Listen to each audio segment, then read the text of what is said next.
Imagine a world-class tennis event unfolding in a major Canadian city, yet no fans are allowed inside. That's exactly what's happening in Halifax this week, as the Davis Cup tie between Canada and Israel plays out behind closed doors. But here's where it gets controversial. The decision isn't about the sport itself. It's about safety, politics, and the growing tensions that ripple far beyond the tennis court. Let's break it down. Tennis Canada announced Tuesday that the high-stakes World Group 1 matchup will be held without spectators at the Scotiabank Centre.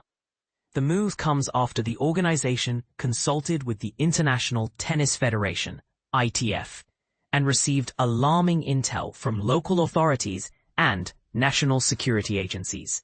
In a statement, Tennis Canada admitted the choice was deeply disappointing, but insisted it was the only way to safeguard those involved and preserve the event itself.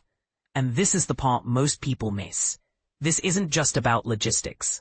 Over 400 Canadian athletes and academics, including Olympic medalist Mo Ahmed, recently signed a letter urging Tennis Canada to cancel the event entirely. Their argument? They linked the tournament to Israel's military actions in Gaza and the West Bank, which some scholars and human rights groups have labeled as genocide.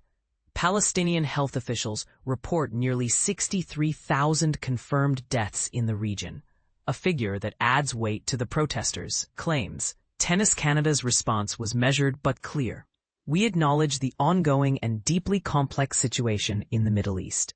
Yet the organization stopped short of outright cancellation, prioritizing the safety of players, staff, and fans. The ITF echoed this stance, stating that the safety of all players, supporters, and tournament staff is always paramount. Still, questions linger. Is it ethical to host an international event in a politically charged context, even without fans? Could this decision set a precedent for future sports events in conflict zones? We'd love to hear your thoughts in the comments. Should sports be held hostage to geopolitical tensions, or does the pursuit of safety always take precedence?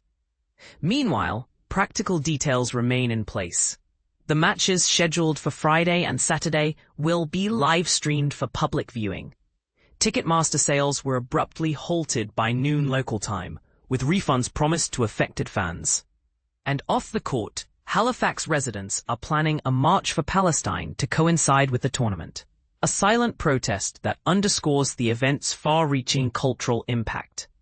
This story is brought to you by Juliana Grillo de Lamberi, a journalist based in Nova Scotia who covers everything from rural communities to environmental science. If you have a tip or story idea, reach out to her at juliana.grillo.d.lamberi@cbc.ca.